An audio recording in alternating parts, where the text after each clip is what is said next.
Assalamualaikum warahmatullahi wabarakatuh. Perkenalan, nama saya Nuhan Said, NIM 194232202 Nurut Nafsu 8.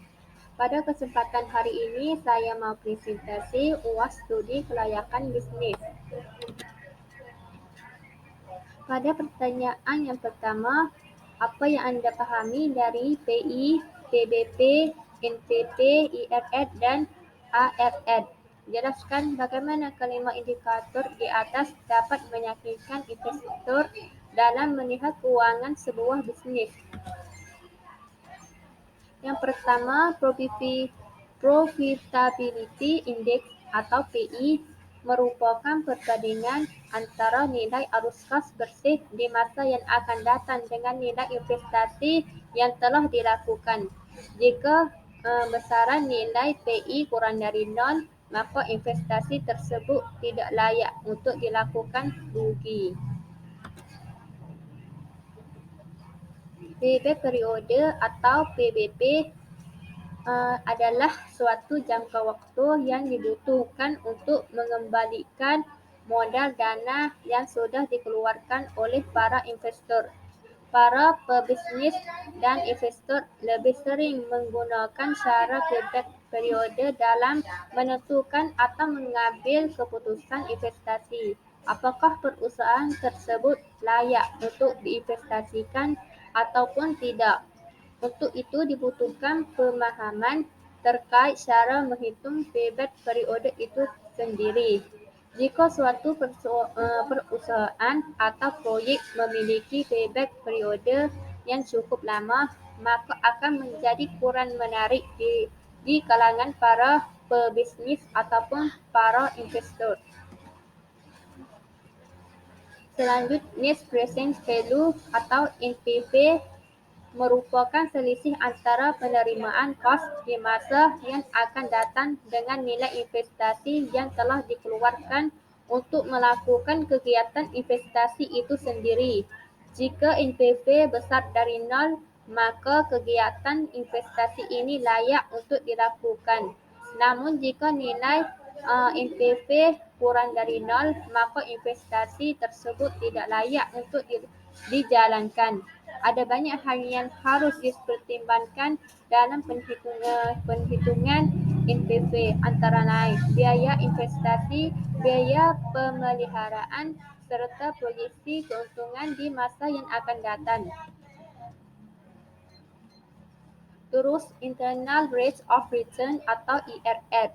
IRR merupakan tingkat discount rate yang akan menghasilkan nilai NPV sama dengan 0. Analisis ini biasanya digunakan untuk melihat tingkat kelayakan sebuah investasi, di mana IRR bisa membantu investor dalam mengambil keputusan yang lebih tepat. Jika nilai IRR lebih besar dari nilai discount factor, maka investasi tersebut layak untuk dijalankan, sedangkan nilai IRR yang sama dengan discount factor menunjukkan investasi yang hanya akan balik modal. Namun jika ternyata nilai IRR lebih kecil dari nilai discount factor, maka investasi tersebut tidak layak untuk dilakukan, berpotensi mengalami kerugian. Terus, Average Rate of Return atau ARR. ARR merupakan tingkat pengembalian nilai investasi berdasarkan perhitungan jumlah kos masuk yang diterima selama masa berjalannya investasi tersebut, yang dibagi dengan jumlah periode tahun berjalannya investasi itu sendiri. Nilai pengembalian investasi ini bisa saja berbeda-beda setiap tahunnya, tergantung pada kinerja instrumen investasi yang bersangkutan. Pertanyaan yang kedua, apakah yang paling menonjol dalam menilai kelayakan SDM dan organisasi sebuah bisnis? Jelaskan detailnya.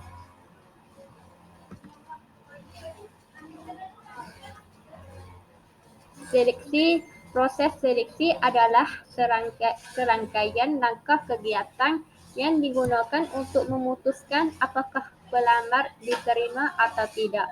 Proses seleksi tergantung pada 3 masukan penting. Yang pertama, informasi, analisis jabatan, memberikan deskripsi jabatan, spesifikasi jabatan, dan standar-standar prestasi yang disyaratkan jabatan. Yang kedua, rencana sumber daya manusia memberitahukan kepada manajer HRD bahawa ada lowongan pekerjaan. Yang ketiga, menarikkan agar manajer HRD mendapatkan sekelompok orang yang akan dipilih. Ketiga masukan ini sangat menentukan efektivitas proses seleksi. Pertanyaan yang ketiga, apa aspek legal paling penting pada bisnes frozen food yang punya cabang di setiap provinsi di Indonesia? Robert Short Modern saat ini. Jelaskan detail yang kesulitan penyurusannya.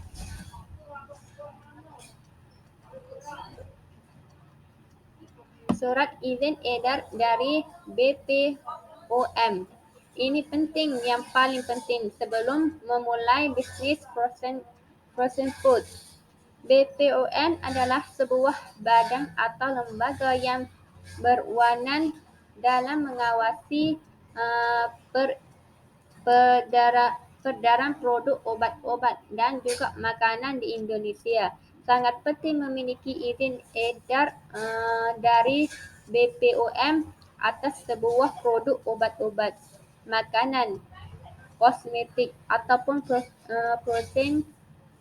frozen food. Salah satunya adalah kerana banyak yang masyarakat yang masih meragukan produk-produk tanpa izin BPOM. Yang kedua, nombor pokok wajib pajak ataupun NPWP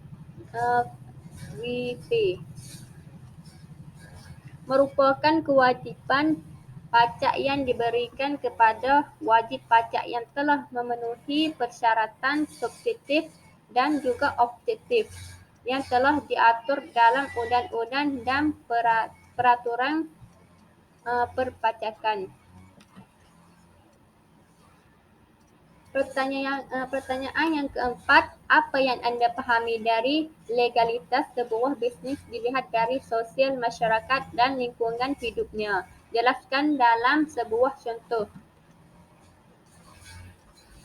Menurut saya, legalitas sebuah bisnes jika dilihat dari sosial masyarakat dan lingkungan hidupnya, yakni ketika bisnes itu dibangun, apakah bisnes tersebut memiliki dampak terhadap sosial masyarakat dan lingkungan.